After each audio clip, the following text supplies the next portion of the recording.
என் அன்பு பிள்ளையே, இன்று உன் அப்பன் உனக்கு அதிமுக்கியமான செய்திகளை சொல்ல வந்திருக்கின்றேன். நான் சொல்ல போகின்றவர்கள்தான் உன்னுடைய இல்லத்திற்குள் தேவையில்லாத செய்வினைகளை செய்வதற்கு முயற்சிகளை செய்து கொண்டிருக்கின்றார்கள். அதற்கு காரணம் என்ன என்பதையும், இவர்கள் எதற்காக இதை செய்து கொண்டிருக்கிறார்கள் என்பதையும் என் பிள்ளைக்கு தெளிவாக சொல்லிவிட வேண்டும் என்றுதான் உன் அப்பன் கருப்பண்ணசாமி இங்கு வந்திருக்கின்றேன். என் பிள்ளையே, உன்னுடைய வாழ்க்கையில் சில காலமாக நடந்து கொண்டிருக்கின்ற சில பிரச்சனைகளினால் என்ன வேண்டுமானாலும் செய்துவிடலாம் என்கின்ற எல்லைக்கு செல்ல துணிந்து விட்டார்கள். அவர்கள் நினைப்பது எல்லாம் உன்னுடைய வாழ்க்கையில் நடத்தி காட்டி விடலாம் என்று நினைத்து கொண்டிருக்கின்றார்கள். அது மட்டுமல்லாமல் அவர்களின் எண்ணங்கள் முழுவதும் உன்னை எப்படியேனும் அழித்துவிட வேண்டும் என்பதில்தான் இருந்து கொண்டிருக்கிறது. எதை பற்றிய கவலைகளும் அவர்களுக்கு இல்லை. நான் எவ்வளவுதான் அவர்களிடத்தில் எடுத்துரைத்தாலும் அவர்கள் திருந்த போவதாக தெரியவில்லை. அவர்களின் இல்லத்தில் என்ன நடக்கிறது என்பதை பார்ப்பதற்கு அவர்களுக்கு நேரம் இல்லை. நீ என்ன செய்து கொண்டிருக்கிறாய்? சிரிக்கின்றாயா? அழுகின்றாயா? எதையாவது புதிதாக செய்கின்றாயா? எங்காவது வெளியில் செல்கின்றாயா? யாரை அழைக்கின்றாய்? யார் உன்னோடு நட்பு வைத்திருக்கிறார்கள்? யார் உன்னோடு எதிரியாக நிற்கின்றார்கள் என்பதை பற்றி மட்டுமே பார்த்து கொண்டிருக்கிறார்கள். ஏனென்றால் அவர்களுக்கு உன்னை பற்றிய தகவல்கள் அதிகமாக தேவைப்படுகிறது. உன்னுடைய வாழ்க்கையை அழித்துவிட வேண்டும் என்று முழுமையாக நினைத்துவிட்ட பிறகு உன்னை சுற்றி நடக்கின்ற விஷயங்களை தெரிந்து கொண்டு உனக்கு செய்வினைகளை செய்ய வேண்டும் என்று நினைத்து இதை செய்து கொண்டிருக்கிறார்கள். உன்னுடைய இல்லத்திற்கு வந்தால் அங்கு ஏதேனும் பொருள்கள் கிடைக்குமா, அதை வைத்து செய்வினைகள் செய்யலாமா என யோசித்து கொண்டிருக்கிறார்கள். என் தங்கமே, இதை பற்றி உன்னிடத்தில் சொல்வதற்கு முன்பாக ஒரு விஷயத்தை நானும் முன்கூட்டியே சொல்லிவிட வேண்டும். என் தங்கமே, செய்வினைகளை செய்ய நினைப்பவர்களுக்கு அது மீண்டும் செல்லும் என்பதை நீ மறந்து விடாதே. எவன் ஒருவன் நல்ல எண்ணத்தோடு ஒரு விஷயத்தை செய்கிறான் என்றால் அவனுக்கு வாழ்க்கையில் எதுவுமே நடக்காது. அதுவே கெட்ட எண்ணத்தோடு ஒரு விஷயத்தை செய்யும் பொழுது அது அவன் வாழ்க்கையில் அப்படியே திருப்பி நடந்துவிடும். அது மட்டுமல்லாமல் இந்த கருப்பன் என்னாலும் உனக்கு துணையாக நிற்கும் பொழுது அவன் உன்னுடைய வாழ்க்கையில் எதையும் நடத்திவிட நான் விட்டுவிடுவேனா என்ன? அவர்கள் செய்ய நினைத்ததையெல்லாம் நான் குடியிருக்கின்ற இல்லத்தில் செய்துவிட முடியுமா? ஆனாலும் அவர்களாலான முயற்சிகளை அவர்கள் செய்து கொண்டுதான் இருக்கின்றார்கள். உன் இல்லத்திற்குள் அடிக்கடி வந்து நீ பிரச்சனைகள் இருந்தாலும் பிரச்சனைகள் இல்லை என்றாலும் அவர்கள் முன் வந்து எதையேனும் ஏதோ ஒன்றை சொல்லிக் கொண்டே இருக்கிறார்கள். உன்னை குழப்பத்தில் ஆழ்த்திவிட்டு அதில் குளிர்காய நினைக்கின்றார்கள்.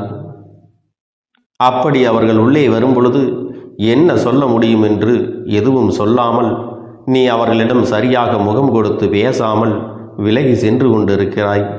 உன்னுடைய இல்லத்தில் இருக்கின்ற ஒரு உறவு உன்னோடு அவர்களை எல்லாம் உள்ளே அழைக்க வேண்டாம் என்று அடிக்கடி உனக்கு எச்சரிக்கை கொடுத்து கொண்டு சண்டையிட்டு கொண்டு இருக்கிறார். அந்த எச்சரிக்கையானது இந்த அப்பன் மூலமாகத்தான் அவர்கள் வாயிலிருந்து வருகிறது என்பதை நீ இன்னமும் புரிந்து கொள்ளவில்லை. உனக்கு ஒரு விஷயம் தெரிந்தாலும் அதை தவிர்க்க முடியாத சூழ்நிலையில் நீ இருந்து கொண்டிருக்கிறாய். வீட்டுக்குள் வருகின்ற ஒருவரை வெளியில் போ என்று எப்படி உன்னால் சொல்ல முடியும் என்று நீ நினைக்கிறாய் அல்லவா? நீ நினைப்பது தவறில்லைதான். ஆனாலும் இவர்களால் உனக்கு கெடுதல்கள் நடக்கப் போகிறது என்று தெரிந்துவிட்ட பிறகு அதனை நீ செய்யக்கூடாது அல்லவா? அது மேலும் மேலும் உன் வாழ்க்கையில் பிரச்சனைகளை ஏற்படுத்தி கொடுத்து விடும் அல்லவா? என் தங்கமே, அதனால் எந்த சூழ்நிலையில் உனக்கு செய்வினைகளை செய்ய நினைப்பவராக இருக்கட்டும், எந்த வகையிலும் நீ கெட்டுப்போக வேண்டும், உனக்கு செய்வினைகள் செய்துவிட வேண்டும் என்று நினைக்கின்றவர்களை விட்டு நீ விலகி நிற்க வேண்டும். என் தங்கமே, அப்பன் சொன்னவுடன் நீ பயப்பட தேவை கிடையாது. அப்பன் உன்னோடு தான் துணையாக இருக்கிறேன் என்பதை நீ நினைவில் வைத்துக்கொள். ஆனாலும் இவர்களிடமிருந்து நீ சற்று கவனமாக இருக்க வேண்டியது மிக அவசியமான விஷயம். யார் வேண்டுமானாலும் என்ன வேண்டுமானாலும் யாருக்கு வேண்டுமானாலும் எதை வேண்டுமானாலும் செய்துவிட்டு போக முடியாது என்பதை நீ புரிந்து கொள். அவர்கள் செய்ய நினைப்பதை செய்துவிட்டு போகட்டும். இறுதியில் நடக்கப் போவது இல்லை என்பதையும் நீ தெளிவாக புரிந்து கொள். என் தங்கமே, அவர்கள் எதை வேண்டுமானாலும் செய்தாலும் அதையெல்லாம் தீர்க்கக்கூடிய வலிமை உன் அப்பனிடத்தில் இருக்கிறது என்பதை நீ புரிந்து கொள்ள வேண்டும்.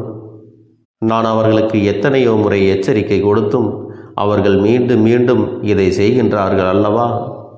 அதை பற்றி நீ கவலைப்பட வேண்டாம்.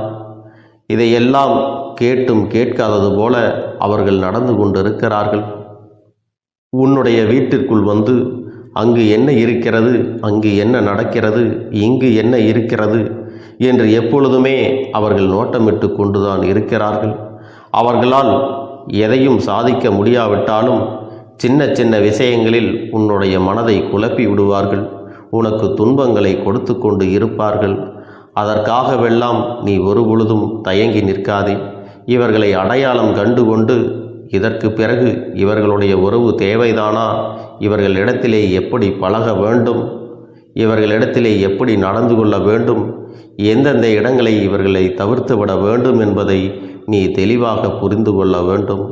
அதற்கான சந்தர்ப்பங்களை உன் அப்பன் நான் உனக்கு உருவாக்கி கொடுப்பேன். அதை நீ ஒருபொழுதும் மறந்து விடாதே. என் தங்கமே, உனக்கு இப்படிப்பட்ட காரியத்தை செய்யக்கூடிய அந்த 2 பெயர்களுடைய முதல் எழுத்தை நான் உனக்கு கூறி விடுகிறேன். இதில் முக்கியமான ஒருவரை தூண்டி விடுபவரின் பெயர். என் தங்கமே, எந்த ஒரு பெயர் கா என்ற எழுத்தில் ஆரம்பிக்கின்றதோ இந்த வரிசையில் வருகின்ற ஒரு எழுத்தாகவும் அவர்களுடைய பெயர் இருக்கலாம் என்பதை நீ புரிந்து கொள்ள வேண்டும்.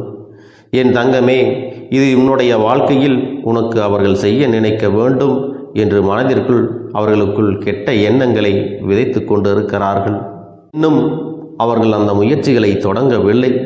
எப்படி செய்யலாம், அப்படி செய்யலாமா என்ற யோசனை மட்டும் அவர்களுக்குள் பலமாக இருந்து கொண்டிருக்கிறது. நீ அழ வேண்டும், உன்னுடைய அழுகையை காண வேண்டும் என்று அவர்கள் நினைக்கின்றார்கள். உன்னை கண்டால் அவர்களுக்கு நீ என்ன செய்ய வேண்டும் என்று அவர்கள் நினைக்கின்றார்கள். என் தங்கமே, இன்னொரு முக்கியமான விஷயத்தை உன்னிடத்தில் சொல்லிவிடுகின்றேன். அது என்ன தெரியுமா? இவர்கள் எல்லாம் வெறும் வாய்ப்பேச்சிற்கு மட்டும்தான் ஆவார்கள் என்பதை நான் உன்னிடத்தில் சொல்ல வேண்டும். என் தங்கமே, இவர்கள் எல்லாம் அதை செய்து விடுவேன், இதை செய்து விடுவேன் என்று சொல்கின்றார்களே தவிர ஒருபோதும் அதை செய்வதற்குரிய பணம் அவர்களிடத்தில் கிடையாது. அந்த அளவிற்கு அவர்களிடத்தில் தைரியமும் கிடையாது. மனதிற்குள் ஒருவரை அழிக்க வேண்டும் என்ற எண்ணம் மட்டும் மேலோங்கி நின்று கொண்டிருக்கிறது. எனவே என் தங்கமே, இவர்கள் அப்படி வேறு யாரையாவது தேடிச் சென்று உனக்கு செய்வினைகள் செய்ய வேண்டும் என்று நினைத்தால் கூட அங்கே இந்த கருப்பன் அனைத்தையும் முறியடித்து உன்னை காப்பாற்றுவேன் என்பதை நீ புரிந்து கொள்ள வேண்டும்.